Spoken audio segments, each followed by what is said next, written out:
Hey everyone, this is Mike Morford, host of The Murder of My Family. I'm here to invite you to check out this preview of Wondery's new true crime podcast, The Apology Line, which begins with Alan Bridge posting flyers around New York City asking people to anonymously apologize for their crimes. Not to God, not to the police, but to his answering machine. Within hours, the calls started coming in. People apologizing for stealing, infidelity, lying, and even murder. Alan got dozens of calls from people claiming to be murderers, but one man stood out. Richie. He was deliberate, measured, and his calls would leave thousands wondering if he really was the serial killer he claimed to be. That is, until Richie offered to provide proof of his crimes. I'm about to play you a preview of The Apology Line, but while you're listening, make sure to subscribe on Apple Podcasts, or you can listen early and ad-free by joining Wondery Plus in the Wondery app. Wondery. Feel the story. I hope you enjoy this preview, and we'll see you back here real soon.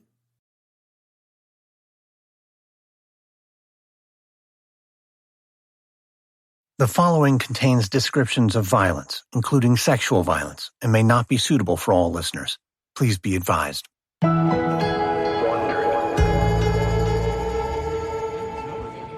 It was early 1981, and I was with a group of friends at a loft in New York City. It was a dinner party with, I think, about 6, maybe 8 of us around the big table. Doug Welch was there too.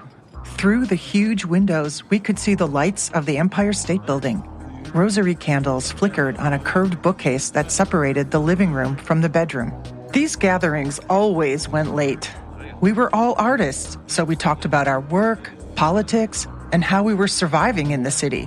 The host was a man named Alan. Toward the end of the dinner, as it was wrapping up, Alan just sort of casually said, "Would anyone like to hear the latest that came in today from Apology?"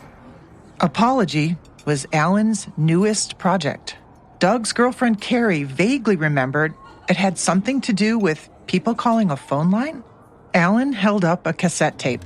Alan was standing and sort of gesticulating, and yeah, he was excited. And we all kind of said, "Well, sure." Alan walked over to his cassette player, popped in the tape, and turned out the lights. First, we listened to what every person who called Alan's phone line would hear, an outgoing message in Alan's deadpan voice. This is Apology. Apology is not associated with the police or any other organization, but rather is a way for you to tell people what you have done wrong and how you feel about it. All statements received by Apology will be played back to the public, so please do not identify yourself. Talk for as long as you want.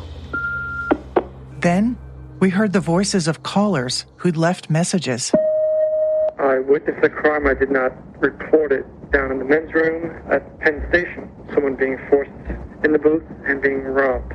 I feel very badly about not reporting it. Bye. I'm really sorry because I'm white and female and rich. I would like to stop feeling the way I do about the blacks and the Puerto Ricans and the Chinese and the Japs. I just wanted to say I'm sorry to all those poor souls out there that wake up black and blue the next day after I beat the shit out of them. I've got not really an apology to make, except to one person, who's my lover, who's listening on an extension, and I'm sorry that I've made his life difficult. To him, I love you, Max. I apologize.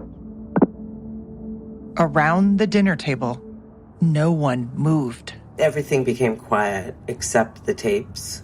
The calls kept coming and became more disturbing. Well, I guess, to the 15 or 20 people that I've stolen money from and mugged and robbed and frightened, I'm sorry. I'm sorry. I don't have to say it 15 times, do I?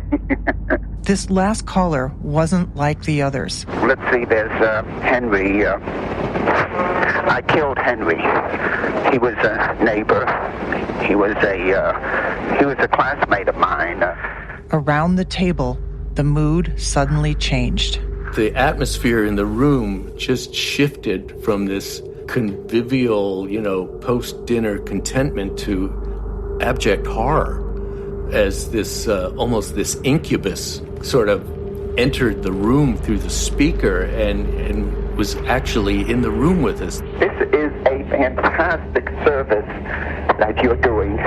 It was a very tortured, yet dangerous-sounding person. The world would be full of people like me if we just knew that all we had to do was just say, I'm sorry, and everything is all right. Hearing that voice and watching that light just blinking red, and kind of wanting it to stop. Alan got up and turned the lights back on. He looked around, waiting for a response. I just remember us all looking over our empty wine glasses at each other with our jaws hanging open. No one could say a thing. I think we all just silently put on our coats and we just sort of filed out quietly and said, thank you very much. Doug and Carrie were quiet on the walk to the subway. Once we were on the train, I just remember looking at all these faces and wondering, is that sicko who was just confessing everything to us? It wasn't something you listen to and then just move on. I couldn't move on either. Alan's art project was starting to take on a life of its own, and it would eventually take over his life. And mine.